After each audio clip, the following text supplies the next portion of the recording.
This is the Reluctant Capitalist Weekly Option Trade Review.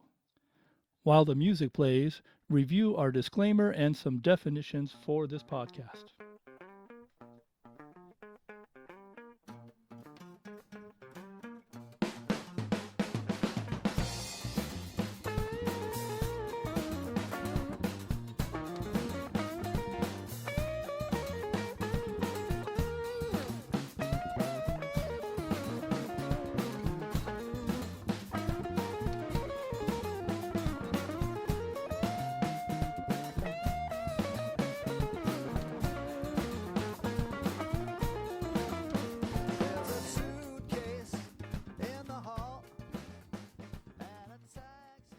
Here's a review of a trade made last week.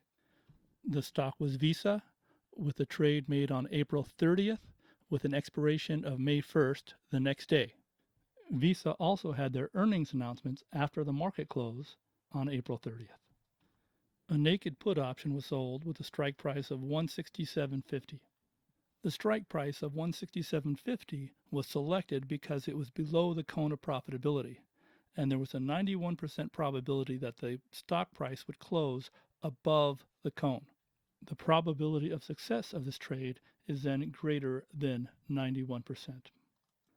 On Friday, May 1st, the stock price closed at $175.57, and the put option expired worthless. There was $29 made in premium for selling the put option. Remember, in selling put options, the seller is obligated to buy 100 shares at the strike price.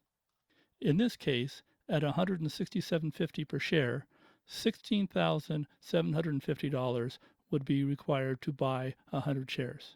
The seller should be able and comfortable in doing so.